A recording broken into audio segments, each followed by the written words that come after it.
ध्यान देना, हमने माना यहाँ पर NaCl का सॉल्यूशन, हमने माना यहाँ NaCl का सॉल्यूशन। Waiting room, admit. अरे यार आप लोग जल्दी आया करो, एडमिट करने के चक्कर में मेरा लेट हो जाता है।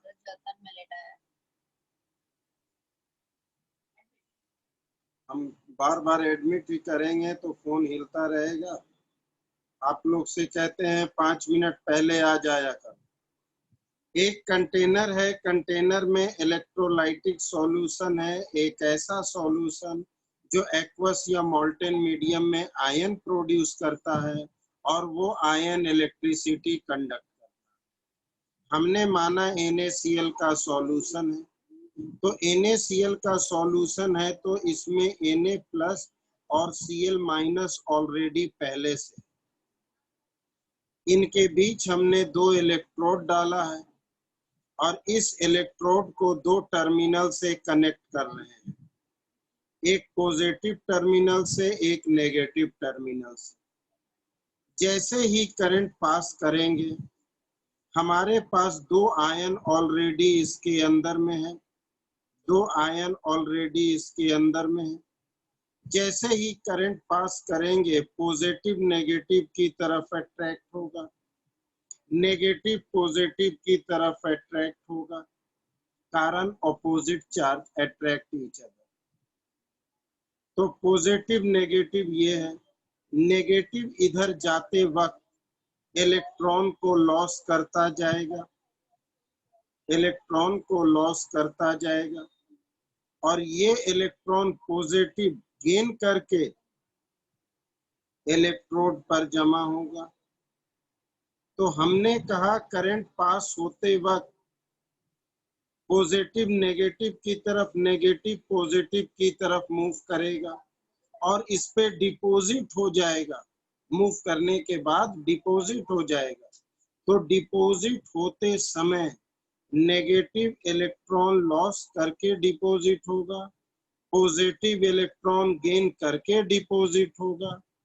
इसने इलेक्ट्रॉन गेन किया है रिडक्शन, इसलिए ये कैथोड।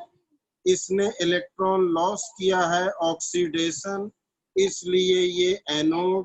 पहले से डिसाइड नहीं रहता है कि कौन एनोड है कौन कैथोड, प्रोसेस होने के बाद पता चलता है। तो यहाँ पर नेगेटिव ने इलेक्ट्रॉन लॉस किया, इसलिए ये एनोड कहलाएगा और ये कैथोड कहलाएगा। प्रोसेस होने के बाद एनोड कैथोड कहलाता है, प्रोसेस से पहले नहीं। तो करंट पास होने के बाद हमने क्या देखा कि cation move towards cathode where reduction takes place and anion move towards anode where oxidation takes place, and such process is called electrolysis process. यानी deposition of substance or electrolyte over electrode by passing current into its solution is called electrolysis, and the reaction takes place at different electrode is called product of electrolysis. ये बात हम पिछले class में पढ़ चुके हैं। कोई दिक्कत? किसी को कोई दिक्कत? अब अगला टॉपिक, फैराडे लॉ। तुमने करंट पास किया तो इलेक्ट्रोलाइट जमा हुआ, तुमने करंट पास किया इलेक्ट्रोलाइट जमा हुआ। फैराडे जानना चाहता है कितना जमा हुआ। तो वेरी सिंपल, जितना करंट तुम पास करोगे उतना ही जमा होगा। फैराडे पहला लॉ, जितना करंट तुम पास करोगे उतना ही इलेक्ट्रोलाइट जमा होगा। पहला लॉ सिंपल लॉ। तो mass of substance deposited over electrode is directly proportional to charge applied. तो जितना करंट पास करेंगे उतना ही इलेक्ट्रोलाइट जमा होगा। यही हमारा पहला लॉ है फैराडे का। तो ध्यान से थोड़ा सा ध्यान देंगे। और जहां ना समझ में आए तुरंत कहना सर नहीं समझ। तो सबसे पहले Faraday first law of electrolysis. Electrolysis पे पहला लॉ क्या है? तो फैराडे ने हमें कहा, ध्यान देना, कि amount of substance deposited over electrode is directly proportional to charge applied.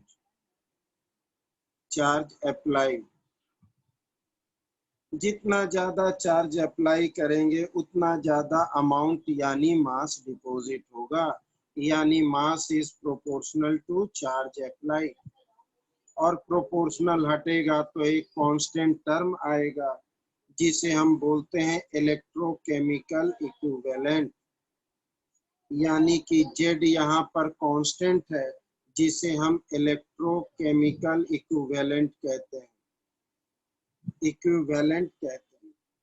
ये Z जिसे हम इलेक्ट्रोकेमिकल इक्विवेलेंट कहते हैं, मतलब equivalent weight upon Faraday constant.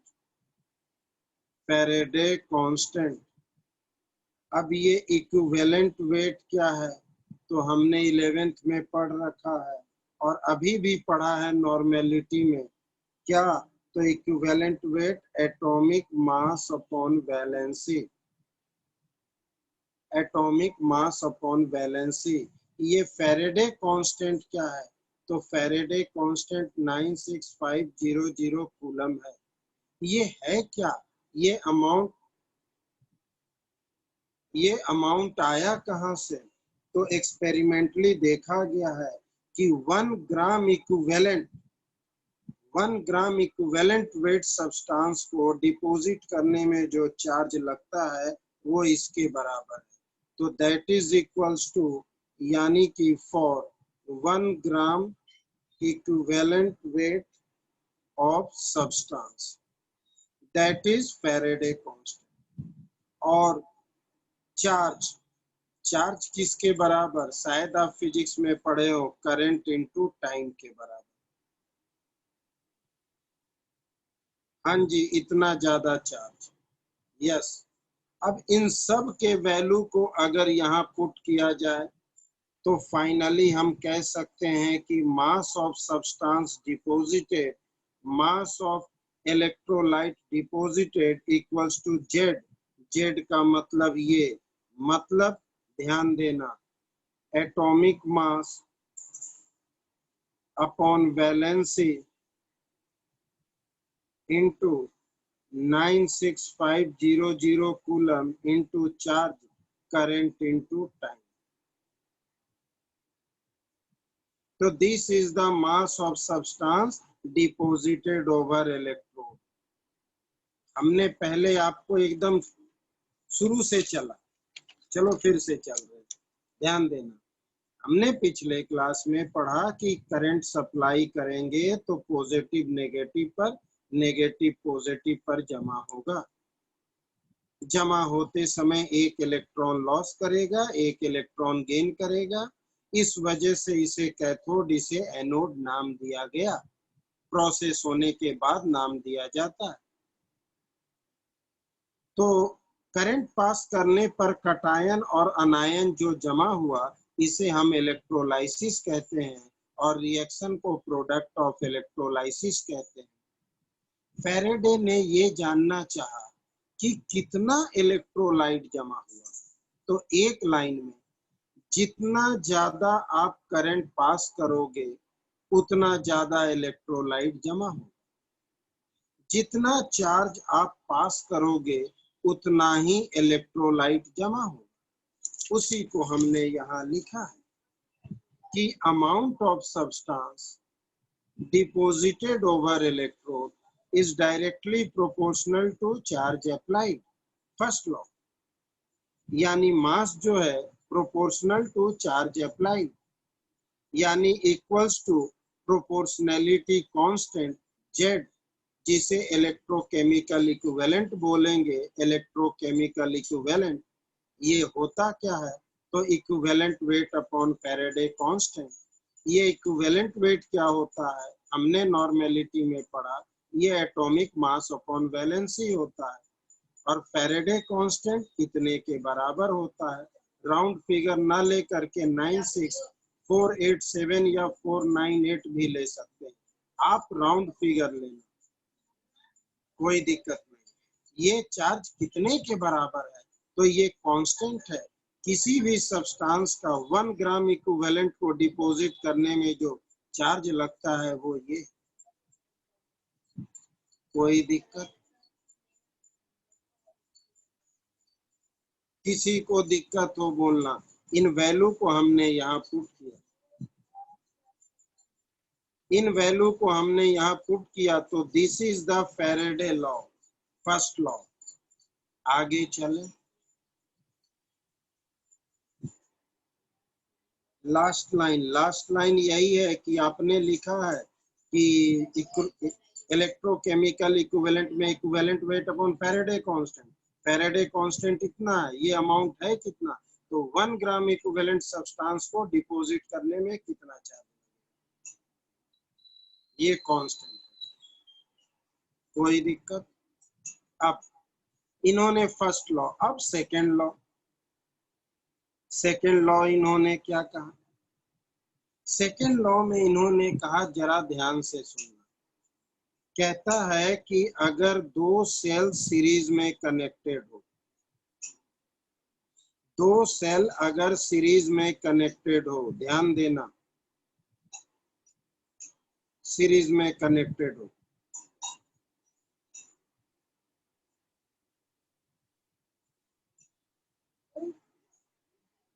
यहाँ भी कोई ना कोई सॉल्यूशन है। हमने माना जिंक सल्फेट और यहाँ मान लिया कॉपर सल्फेट। आप कुछ भी ले सकते हो, NaCl, KCl, AgNO3, NiNO3 whole twice, कुछ भी ले सकते हो, मर्जी आप। हमने माना है कि अगर दो सेल सीरीज में कनेक्टेड हो तो एक पर जिंक डिपॉजिट होगा, मेटल की बात करेंगे, मेटल, और इस पर कॉपर डिपॉजिट होगा। एक पर जिंक डिपॉजिट होगा, एक पर कॉपर डिपॉजिट होगा, ध्यान देना। तो सेकेंड लॉ में कहा गया कि इफ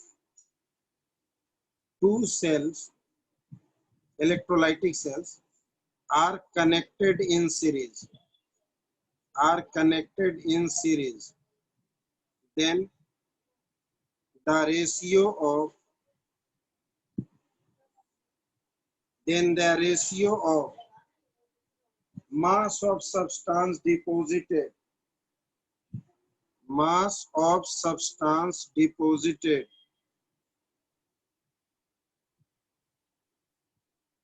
रेशियो की बात कर रहे हैं, mass of substance deposited is equal to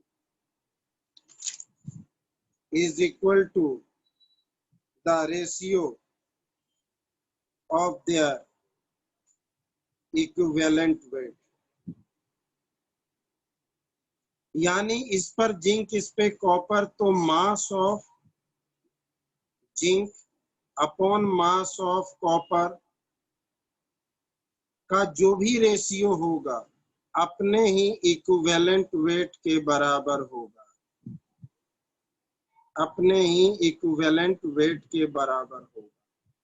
ये बात सेकेंड लॉ में कहा गया। इन पे न्यूमेरिकल बनता है, लॉ के अलावा लॉ भी पूछ सकता है और न्यूमेरिकल। ध्यान से देखो और पूछो जरूर जिन्हें नहीं समझ आया। तसल्ली से पहले 30 सेकंड में देखो और समझो, फिर पूछो।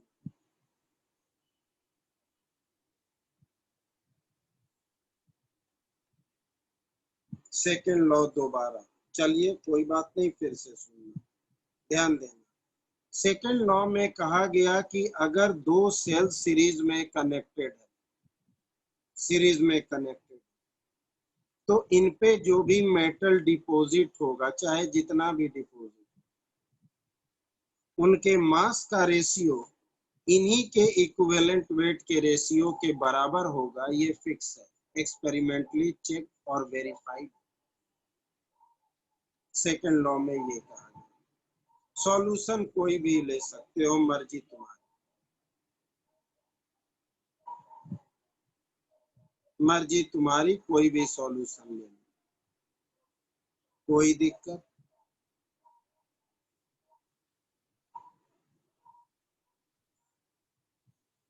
फैराडे कांस्टेंट और क्यू में क्या डिफरेंस? क्यू तो करंट इनटू टाइम है, तुमने कितने समय के लिए कितना करंट सप्लाई किया। ये तो फिक्स है कि 1 ही ग्राम इक्विवेलेंट। 2 सेल कहाँ है इसमें, ये क्या 2 सेल है? एक सेल तो बालक ये हुआ ना, एक सेल ये हुआ, तो 2 सेल ये रहा, जिसे हमने सीरीज में कनेक्ट किया है। तो फाइनली इनसे एक पॉइंट बनता है इन पूरे कंसेप्ट से, और इस पॉइंट को भी याद रखना, न्यूमेरिकल में हेल्प है। ध्यान देना कि the charge required to deposit 1 mole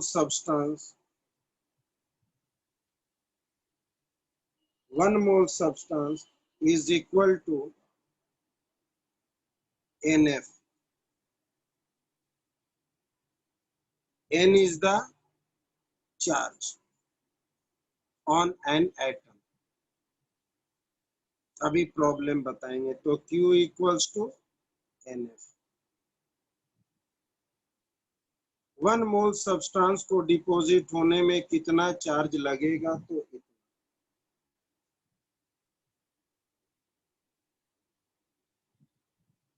NF, N is the charge on an atom।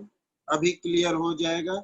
अब इनसे रिलेटेड जरा तुरंत न्यूमेरिकल करते हैं, अभी इसको क्लियर करते हैं। अभी शुरुआत यहीं से करते हैं, प्रॉब्लम के साथ, यहीं से प्रॉब्लम के साथ, और इन सब को प्रॉब्लम के साथ। ध्यान देना, शुरुआत वहीं से करते हैं, ध्यान देना और पूछना जरूर। क्वेश्चन है बुक का ही, 3.12 exercise. Calculate charge required for 1 mole of aluminium ion to aluminium। Aluminium ion से एल्युमिनियम बनने में 1 मोल कितना चार्ज लगेगा? तो वेरी सिंपल, एल्युमिनियम आयन से एल्युमिनियम कैसे बनेगा? 3 इलेक्ट्रॉन गेन करके। तो फॉर्मूले के according NF equals to 3 into 96500 kilo, ये कहना चाह रहे थे, और इसे 3F भी कह सकते हैं, ये कहना चाह रहे।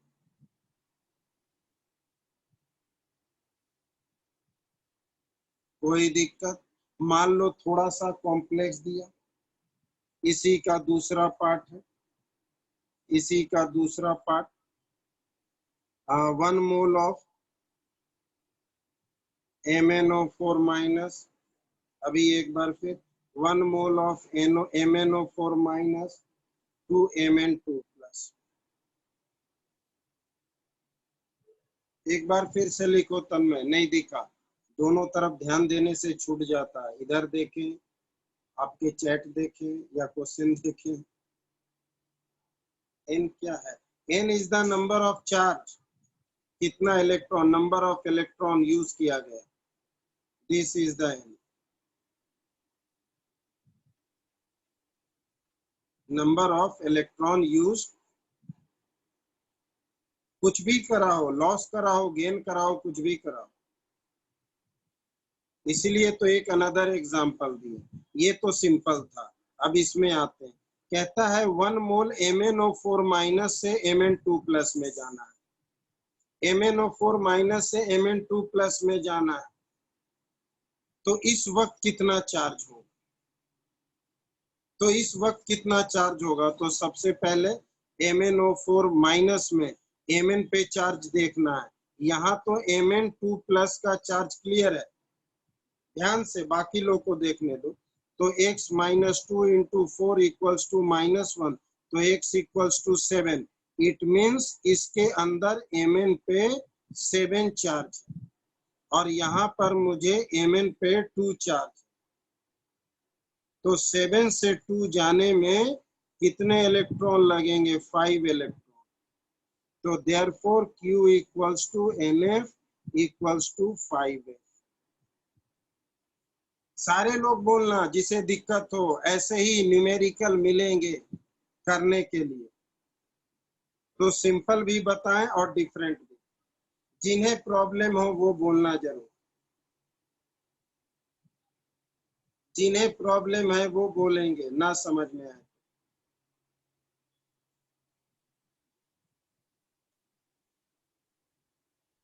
सोचकर सारे, ताकि आगे चले।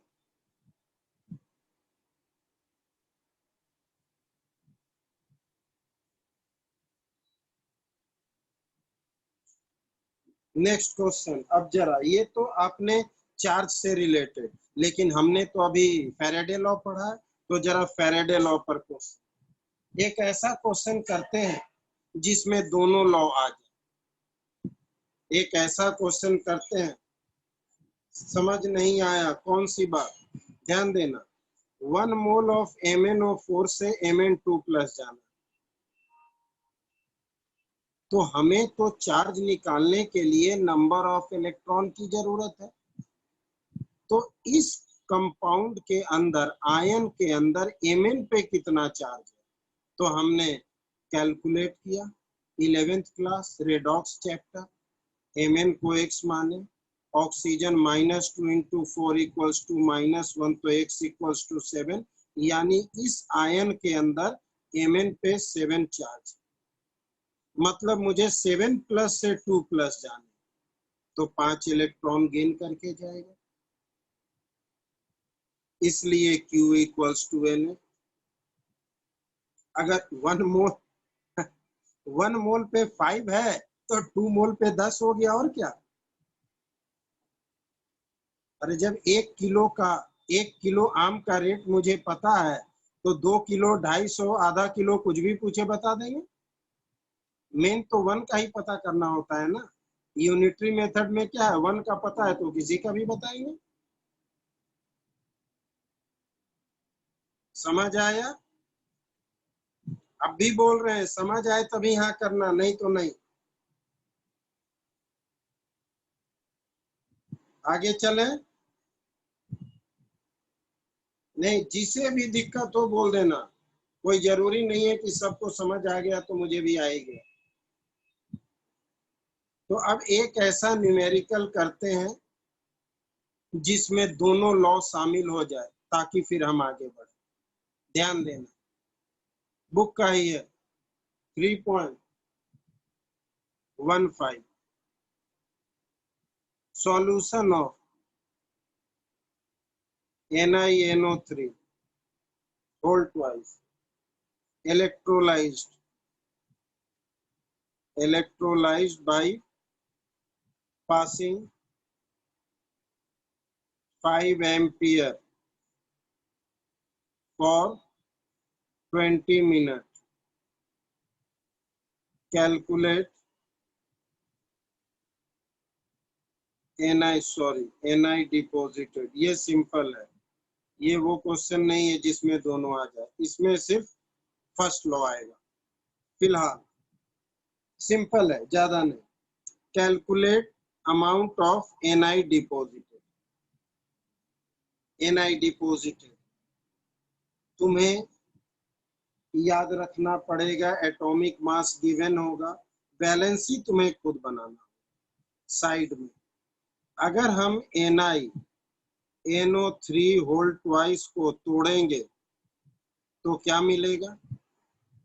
Na2 plus NO3 2NO3 minus, कोई दिक्कत? यानी इस कंपाउंड में निकेल का वैलेंसी 2 है, निकेल का वैलेंसी 2 है। अब mass deposited equals to atomic mass upon valency into current into time upon 96500 coulomb. Atomic mass given होगा निकेल का, इसके लिए आप टेंशन मत लें। एटॉमिक मास गिवन होगा 59। वैलेंसी तुम्हें खुद प्रेडिक्ट करना है, वैलेंसी तुम्हें खुद प्रेडिक्ट करना है। एम्पियर, मिनट, सेकंड में लेंगे, ये मत भूलना। 96500। तो मास ऑफ सब्सटेंस डिपॉजिटेड आ गया। किसी को कोई दिक्कत? जिन्हें हो तुरंत कहना, जिन्हें हो ना समझ में आए तुरंत कहना। 30 सेकंड आपको दिया जाता है।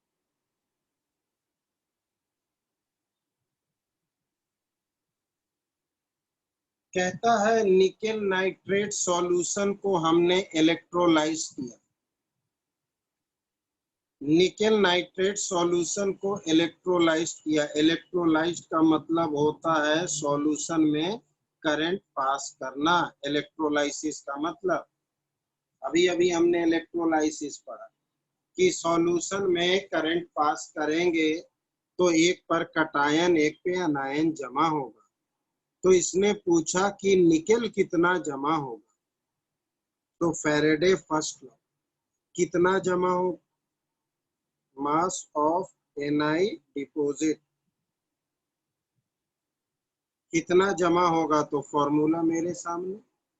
निकेल का एटॉमिक मास गिवन होगा, वैलेंसी आप खुद निकालोगे ऐसे, ये आपकी ड्यूटी। करंट दिए हुए है, टाइम दिए हुए, फॉर्मूला में पुट किए निकल गया, फॉर्मूला में पुट किए निकल गया। कोई दिक्कत? जिसे दिक्कत है वो बोलेंगे, जिसे दिक्कत है वो बोलेंगे, जिन्हें दिक्कत है वो चुप रहेंगे और जिन्हें दिक्कत है वो बोलेंगे। ठीक है, नेक्स्ट क्वेश्चन 3.16। ये वो है जो हम सोच रहे थे। अगर दो सेल सीरीज में कनेक्टेड है, अभी अभी हमने पढ़ा सेकेंड लॉ, यहाँ पर 3 सेल सीरीज में कनेक्टेड, क्वेश्चन के अकॉर्डिंग यहाँ पर 3 सेल सीरीज में कनेक्टेड है। ध्यान से क्वेश्चन सुनना, अगर धीरे धीरे बोलते हैं इसलिए ध्यान से क्वेश्चन सुनना।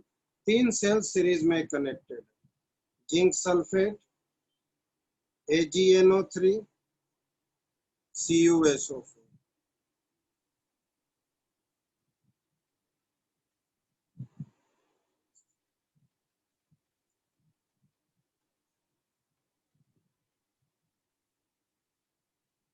3 सेल सीरीज में कनेक्टेड।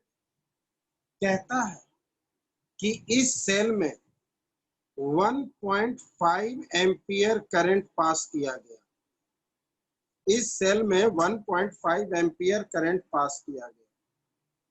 तो ये जो सिल्वर है वो डिपॉजिट होता है 1.45 ग्राम। तुमने इतना करंट पास किया इसमें, तो इतने ग्राम सिल्वर इस पे डिपॉजिट हो गया। तो दो बातें, पहला, अगर सिल्वर इतना डिपॉजिट हुआ, पहला क्वेश्चन, तो कितने वक्त में हुआ, और दूसरा पॉइंट, अगर सिल्वर इतना जमा हुआ तो जिंक और कॉपर कितना जमा,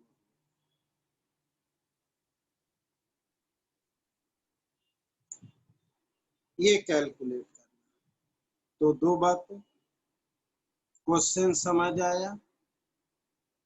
तो आंसर में पहला तो यही कर लेते हैं, टाइम पूछा है, रिपीट कर दें, ध्यान देना, 3 सेल सीरीज में कनेक्टेड है। ध्यान देना, क्वेश्चन पर फिर आपको मौका देंगे। 3 सेल सीरीज में कनेक्टेड है। इस पूरे सीरीज में इतना एम्पियर अगर करंट पास किया गया तो इतना सिल्वर इस पे जमा हो गया। तो बताओ कितने वक्त में ये जमा हुआ। दूसरा क्वेश्चन, अगर सिल्वर इतना जमा हुआ तो जिंक और कॉपर कितना जमा हुआ। तो पहला क्वेश्चन आसान है, mass deposited equals to atomic mass upon valency into current into time upon 96500 coulomb. Mass deposited दे रखा है 1.45, एटॉमिक मास गिवन होगा, बार बार कह रहे, इसके लिए आप टेंशन मत लो, 108। वैलेंसी आप निकालोगे, वैलेंसी निकालना आपका काम है। Ag प्लस NO3 माइनस, कितना वैलेंसी 1, वैलेंसी निकालना आपका काम। करंट दे रखा है, टाइम तुम्हें निकालना है। तो टाइम इक्वल्स टू क्या हो गया, 1.45 into 96500 upon 108 into 1.5 equals to जो भी आएगा आंसर। आपको 30 सेकंड दिया गया सोचने के लिए, देखने के लिए, उसके बाद चैट करना।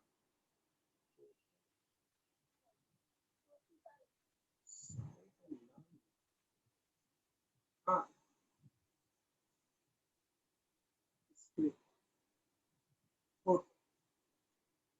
कोई दिक्कत किसी को, कोई दिक्कत है? देवांश कितने सेकंड आया, आंसर भेज रहे थे। देवांश आंसर क्या है?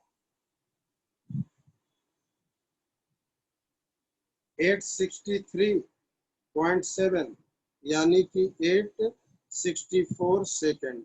मेरे अकॉर्डिंग नहीं, अच्छा 14.42 मिनट, जो भी हो 14.42 मिनट, जो भी हो आप आंसर निकाल लेना। तो हमने अभी पहला निकाला है, दूसरा निकालना बाकी, दूसरा निकालना बाकी। तो सेकेंड लॉ के अकॉर्डिंग, सेकेंड लॉ के अकॉर्डिंग हमने जो अभी अभी पढ़ा क्या, तो weight of zinc upon weight of silver equals to equivalent weight of zinc upon equivalent weight of silver, यही पढ़े। तो वेट ऑफ जिंक मुझे चाहिए, वेट ऑफ सिल्वर दे रखा है 1.45 gram, 1.45 gram, equivalent weight atomic mass upon valency. Atomic mass बार बार कहते हैं, आपको दिया रहेगा। वैलेंसी आपको याद रखना है, कैसे, तो जिंक सल्फेट को तोड़ो तो Zn2 प्लस और SO4 2 माइनस, तो जिंक का वैलेंसी 2, इसका एटॉमिक मास दिया रहेगा और वैलेंसी तो आप निकालेंगे, तो वेट ऑफ जिंक निकल गया। इसी तरह से दूसरे को निकाल लेंगे, किसी को किसी के साथ कंपेयर करके, weight of silver upon weight of copper equals to equivalent weight of silver upon equivalent weight of copper. Weight of silver दे रखा है, वेट ऑफ कॉपर मुझे चाहिए, equivalent weight of silver 108 upon 1, equivalent weight of copper, copper का atomic mass given होगा, ये बात अपने दिमाग में रखना।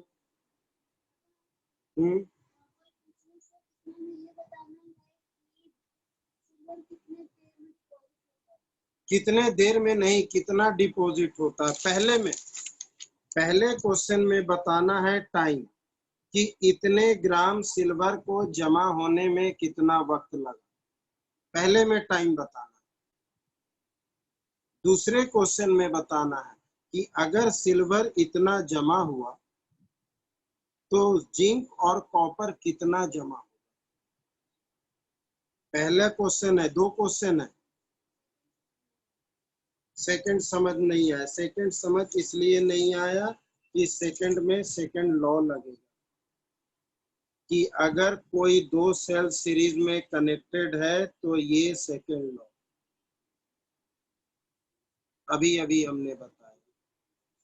यहाँ तीन सेल सीरीज में कनेक्टेड है तो इनके मास का रेशियो बराबर इन्हीं के इक्विवेलेंट, इनके मास का रेशियो बराबर इन्हीं का इक्विवेलेंट। सेकंड में सेकंड लॉ लगा है, सेकंड लॉ लगा है, यानी weight of zinc upon weight of silver equals to equivalent weight of zinc upon equivalent weight of silver. Weight of zinc निकालना है, वेट ऑफ सिल्वर दे रखा है, equivalent weight atomic mass upon valency, atomic mass given होगा, valency आप खुद बनाएंगे, बार बार समझा रहे हैं, एटॉमिक मास अपॉन वैलेंसी।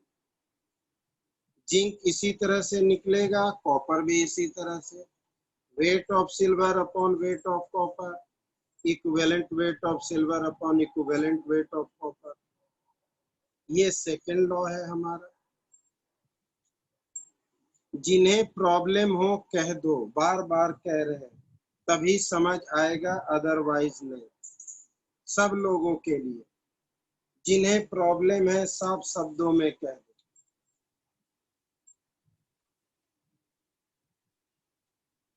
किसने कहा सिल्वर की वैलेंसी 2 होती है? उड़ी बाबा, कैसे काम चलेगा? ऐसा क्यों कहते हो? Ag plus Cl minus silver chloride, कहाँ से 2 उठा लिए? AgNO3 में भी, बाबा रे बाबा कैसे काम चलेगा?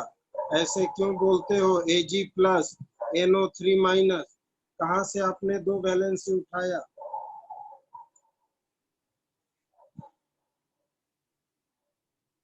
समझ आया?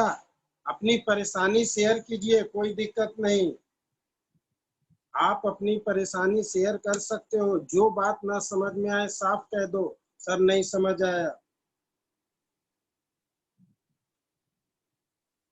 क्लियर है?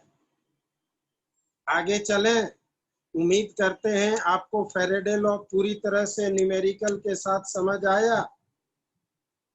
अब अगला टॉपिक चलते हैं, ठीक है?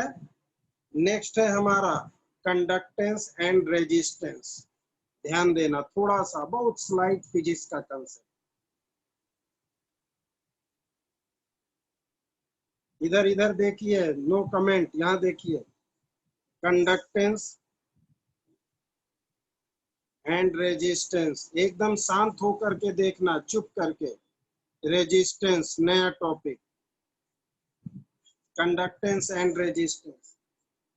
छोटी सी बात जो आप पढ़ रहे हो 9, 10 से 8 से भी, if a voltage we apply on a substance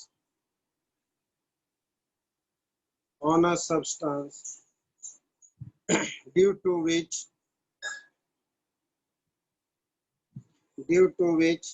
current I will flow, current I will flow, then according to Ohm's law, V equals to IR। छोटी सी बात हम जानते हैं, ठीक? ये इतना तो हर कोई जानता है, ओम्स लॉ के according V equals to IR। लेकिन अब हमें ये भी पता है कि resistance is the reciprocal of conductance. तो ये भी कह सकते हैं conductance is the reciprocal of resistance. सही है ना?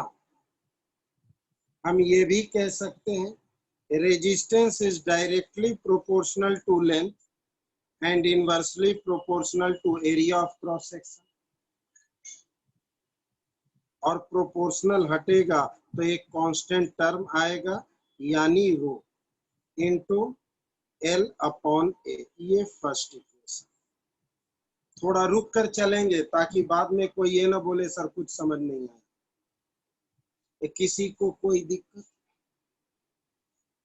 इस कंसेप्ट में? किसी को कोई दिक्कत हो वो जरूर बोलेंगे। तो इस रो को क्या कहा जाता है? तो rho equals to resistivity, proportionality constant,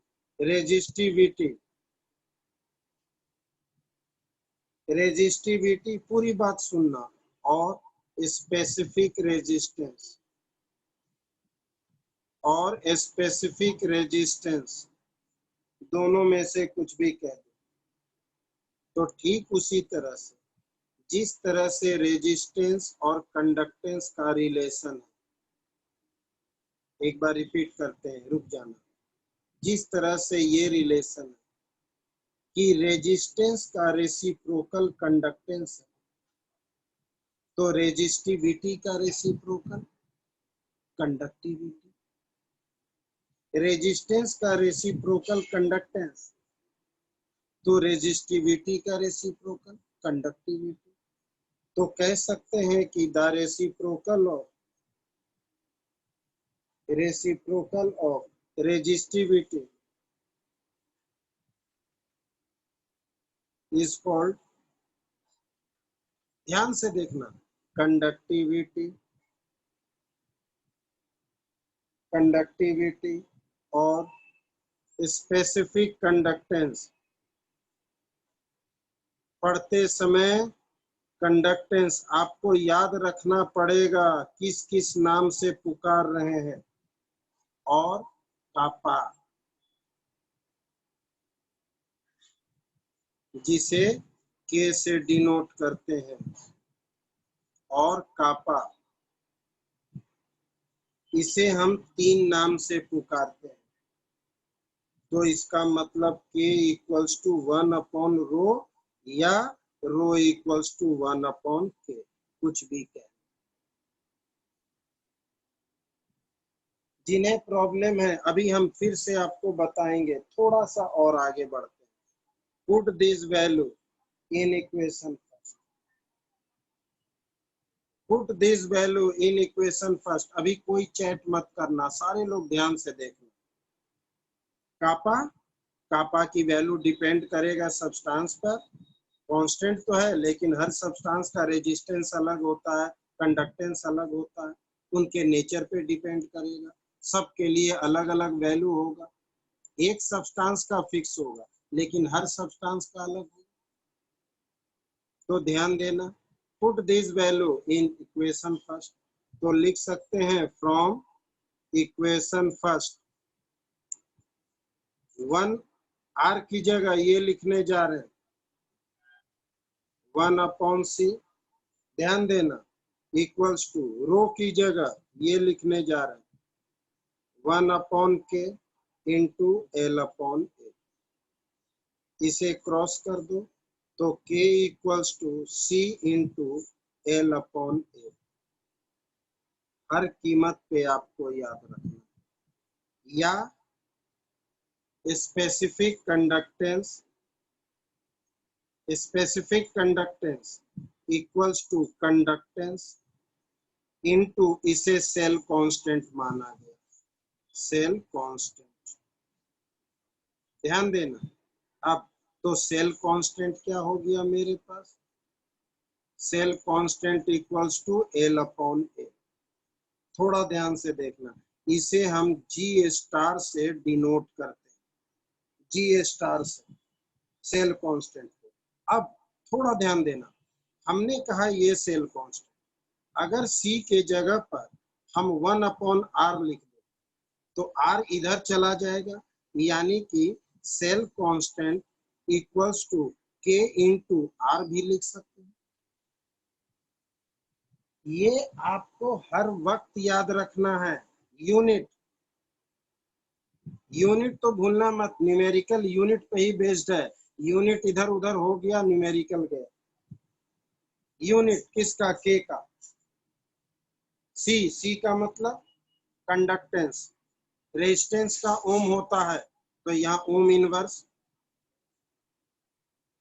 length centimetre, centimetre square, तो इसका मतलब सेंटीमीटर इनवर्स। ओम इनवर्स को साइमन भी बोला जाता है, यानी कि एस का मतलब साइमन। ओम इनवर्स को साइमन भी बोला जाता है, तो साइमन सेंटीमीटर इनवर्स। ये यूनिट भी आपको याद रखना। अभी हम यही हैं, कहीं जा नहीं रहे। हमें पता है कुछ लोगों को परेशानी है, हम एक बार धीरे धीरे फिर से बताते हैं। हमें पता है, धीरे धीरे एक बार फिर से बताते हैं, इसलिए जरा आराम आराम से सुनना, कोई कुछ पूछो मत।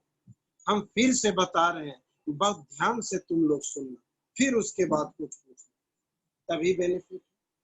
अब टॉपिक है कंडक्टेंस एंड रेजिस्टेंस। अगर किसी सब्सटेंस में हमने V वोल्टेज अप्लाई किया ऑन अ सब्सटेंस, जिसकी वजह से करंट I फ्लो हुआ, तो ओम्स लॉ के अकॉर्डिंग ये होता है। ये हम फिजिक्स में पढ़ चुके हैं, शायद 9-10 से भी पढ़ रहे, V इक्वल्स टू I। लेकिन हमें तो ये पता है कि किसी भी सब्सटेंस में जितना रेजिस्टेंस होगा, रेजिस्टेंस का मतलब होता है ऑपोजिंग फोर्स, उतना कम कंडक्टेंस होगा। बोथ आर इनवर्सली, तो जितना कम रेजिस्टेंस होगा उतना ज्यादा कंडक्टेंस होगा। लेकिन हमें ये भी पता है कि रेजिस्टेंस जो है लेंथ का डायरेक्टली प्रोपोर्शनल और एरिया का इनवर्स। एरिया ज्यादा होगा तो रेजिस्टेंस कम होगा, इसलिए मोटी वायर में रेजिस्टेंस कम होता है, पतली वायर में रेजिस्टेंस ज्यादा होता है, इसलिए पतली सी जो भी वायर हो करंट के अंदर आसानी से फूक जाए। तो ये कंसेप्ट भी पता होना चाहिए कि resistance is directly proportional to length and inversely proportional to area. Proportional हटेगा तो एक कांस्टेंट टर्म आएगा जिसे रो कहते हैं। रो, इस रो का नाम है रेजिस्टिविटी या फिर स्पेसिफिक रेजिस्टेंस। क्लियर है? अब जिस तरह से कंडक्टेंस और रेजिस्टेंस का रिलेशन है कि रेजिस्टेंस का रेसिप्रोकल कंडक्टेंस है, रेजिस्टेंस का रेसिप्रोकल कंडक्टेंस है, तो रेजिस्टिविटी का रेसिप्रोकल कंडक्टिविटी। रेजिस्टिविटी का रेसिप्रोकल कंडक्टिविटी, इसे हम स्पेसिफिक कंडक्टेंस भी बोलते हैं, इसे हम कापा भी कहते हैं, के से डिनोट। तो कापा इक्वल्स टू 1 अपॉन रो, क्योंकि रेसिप्रोकल, यानी रो इक्वल्स टू 1 अपॉन के। अब इन दोनों के वैल्यू और इन दोनों को वैल्यू को हम यहाँ पुट कर, इनमें R इक्वल्स टू हमने 1 अपॉन सी लिखा, रो की जगह पर हमने 1 अपॉन के लिखा, और L अपॉन ए तो है ही, हमने लिखा फ्रॉम इक्वेशन फर्स्ट, ये बन गया। इसको क्रॉस कर दिए, इसका मतलब specific conductance equals to conductance into cell constant. तो सेल कांस्टेंट क्या है? ये length upon area, G star से डिनोट करते हैं। तो सेल कांस्टेंट को हम ये भी लिख सकते हैं। अब ऐसा क्यों? क्योंकि अगर ये सेल कांस्टेंट है तो इसके जगह 1 अपॉन आर लिखेंगे तो आर इधर चला जाएगा, तो cell constant equals to R into K. Numerical में जरूरत पड़ता है इसलिए अलग से बोल रहे हैं, और यूनिट तो मस्ट है, यूनिट तो भूलना मत। Conductance ohm inverse, cell constant centimetre upon centimetre square, यानी कि सेंटीमीटर इनवर्स। ओम इनवर्स को साइमन भी कहा जाता है, यानी तुम ये यूनिट लिखो या ये यूनिट, एक ही बात। क्या उम्मीद करें हम समझ आया? आगे चलें? क्या उम्मीद करें समझ आया?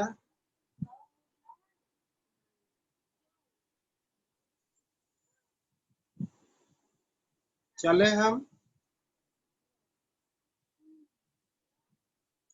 ध्यान देना, अगर किसी को कोई दिक्कत हो तो बोलना जरूर। इसमें लिखा cell constant, cell constant length और एरिया जो फिक्स रहेगा वो कांस्टेंट है। इसी को सेल, इनके रेशियो को सेल कांस्टेंट कंसीडर किया गया। ठीक, अब तो हमने पढ़ा कंडक्टेंस एंड रेजिस्टेंस। ध्यान से सुनना, हमने पढ़ा कंडक्टेंस एंड रेजिस्टेंस। अब कंडक्टेंस है तो दो बातें हैं। अब कंडक्टेंस है तो दो बातें हैं। एक सेकंड होल्ड करना। हेलो, हाँ जी, हेलो, हाँ शिवांश, नमस्ते बालक। हेलो, बिल्कुल एक सेकंड, मैं 5 से 7 मिनट में तुम्हें फोन कर रहा हूँ। एक्चुअली में मैं ऑनलाइन क्लास ले रहा हूँ। हाँ ठीक है, हम फिर बात करें। हाँ, तो हमने कहा कंडक्टेंस एंड रेजिस्टेंस। तो कंडक्टेंस आपने पढ़ा। अब कंडक्टेंस है तो दो बातें हैं। किसका कंडक्टेंस? सॉलिड का या लिक्विड का? तो conductance of substance, conductance of substance. अरे सब्सटेंस तो है, लेकिन कौन सा सब्सटेंस है? सॉलिड है या लिक्विड है? सॉलिड है तो सीधी सी बात है मेटल ही होगा। 9th से पढ़ रहे हैं, मेटल इलेक्ट्रिसिटी कंडक्ट करता है, नॉन मेटल नहीं। तो सॉलिड की बात करेंगे तो मेटल की ही बात करेंगे, और लिक्विड की बात करेंगे तो इलेक्ट्रोलाइटिक सॉल्यूशन की बात करेंगे, क्योंकि इलेक्ट्रिसिटी तो दोनों में कंडक्ट होता है। हमने तो सब्सटेंस पढ़ा, लेकिन कौन सा सब्सटेंस? सॉलिड या लिक्विड? तो सॉलिड है तो मेटल है, लिक्विड है तो electrolytic substance, sorry electrolytic solution. अब मेटल है तो मेटल के कंडक्टेंस को क्या कहा जाए? मेटेलिक, ध्यान देना, और electronic conductance, electronic conductance. Metal के कंडक्टेंस को मेटेलिक और इलेक्ट्रॉनिक कंडक्टेंस, ये किसकी वजह से? तो due to flow of electron, तो due to flow of electron, इतना तो पता होगा।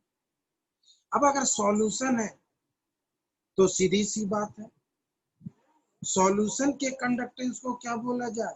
आयोनिक और electrolytic conductance.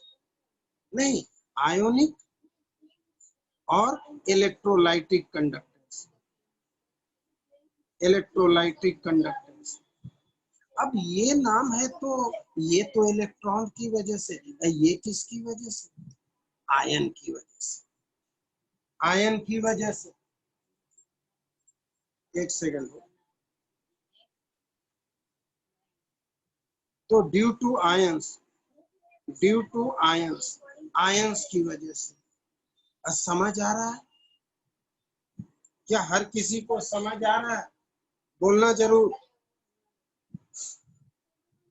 Solid, liquid, electron, ions, तो इनके कुछ प्रॉपर्टीज भी हमें याद रखना कि ये कंडक्टेंस किस पे डिपेंड करते हैं। इनके भी प्रॉपर्टीज याद रखने हैं कि ये कंडक्टेंस किस पे डिपेंड करते हैं। तो किस पे डिपेंड करेंगे? Nature and structure of substance, nature and structure of substance, number of valence electron. क्यों? वैलेंस इलेक्ट्रॉन का ही सारा खेल। Number of valence electron. किसी को कुछ भी पूछना हो हैंड रेज नहीं करेंगे, चैटिंग करेंगे, चैट के थ्रू पूछेंगे। Number of valence electron. और सॉलिड में आपको पता होना चाहिए, शायद फिजिक्स में पढ़े हो शायद, कि अगर आपने टेम्परेचर बढ़ाया, हीटिंग इफेक्ट दिया, तो रेजिस्टेंस बढ़ जाता है, और रेजिस्टेंस बढ़ जाता है तो कंडक्टेंस बढ़ जाता है। तो with increase in temperature conductance decreases. बिल्कुल सही उज्जवल। विकास, हैंड रेस क्यों कर रहे हो? चैट करके पूछो जो भी पूछना हो। विकास, हैंड रेस करने से बेहतर है चैट करके पूछो। चलिए कोई बात नहीं। तो नंबर ऑफ वैलेंस इलेक्ट्रॉन ये चीज है, और इसमें क्या क्या है? तो सबसे पहले नेचर ऑफ इलेक्ट्रोलाइट। क्यों? कुछ इलेक्ट्रोलाइट कंप्लीट डिसोसिएटेड होते हैं, कुछ इलेक्ट्रोलाइट इनकम्प्लीट डिसोसिएट होते हैं। तो जो कंप्लीट डिसोसिएट होगा वो नंबर ऑफ आयन ज्यादा देगा। अगर नंबर ऑफ आयन ज्यादा देगा तो इलेक्ट्रिसिटी ज्यादा कंडक्ट करेगा। तो it means nature of electrolyte and it's concentration. Nature of electrolyte and it's concentration अब सॉल्वेंट पे भी तो डिपेंड करेगा। अगर सॉल्वेंट का विस्कोसिटी ज्यादा है, गाढ़ा है, तो आयन को फ्लो नहीं होने देगा। अगर सॉल्वेंट डाइल्यूट है तो आयन फास्टली मूव करेगा। तो it depends on viscosity, ions उन पे भी, यानी कि nature of solvent and it's viscosity इस पे भी डिपेंड करे। और साथ में आयन का साइज और वाटर से कितना इंटरेक्ट होता है, यानी सॉल्वेशन एनर्जी, यानी कि size of ion and it's solvation energy. लेकिन प्रियांशु, हैंड रेज ना कीजिए, चैट करके पूछिए। लेकिन इलेक्ट्रोलाइटिक सॉल्यूशन में जब तुम टेम्परेचर बढ़ाओगे तो डिसोसिएशन फास्ट होगा, नंबर ऑफ आयन ज्यादा मिलेगा। बिल्कुल सही उज्जवल। तो इसका मतलब कंडक्टेंस बढ़ेगा। तो increase in temperature ionisation become fast, due to which number of ion increases, hence conductivity increases. अभी किसी ने कुछ लिखा था, ध्यान नहीं दिए, फिर से लिखना। नहीं, कोई टॉपिक, कोई लाइन लिखा था किसी ने, पता नहीं क्या लिखा। Sir size of ion and solvation energy पे कैसे डिपेंड करेगा? बहुत बढ़िया, ध्यान से सुनना। साइज ऑफ आयन और सॉल्वेशन एनर्जी पर hydration energy size of ion पे डिपेंड करता है। Smaller the size, more will be hydration energy. Inorganic में आपने इस ब्लॉक में पढ़ा था। ये एक्चुअली में इस पे डिपेंड करता है। तो जब वाटर से इंट्रैक्शन होगा तभी तो इलेक्ट्रोलाइटिक सॉल्यूशन बनेगा। तो जितना छोटा साइज उतना ज्यादा इंट्रैक्शन, उतना ज्यादा सॉल्वेशन एनर्जी, यानी कि प्रॉपर वे में इलेक्ट्रोलाइटिक सॉल्यूशन का फॉर्मेशन। इसलिए इन पे भी डिपेंड है। कोई दिक्कत? किसी को कुछ भी पूछना हो तो बोलो, किसी को कुछ भी पूछना हो तो बोलो, और नहीं तो यहीं से हम अगले क्लास में शुरू करेंगे। आज के लिए इतना काफी।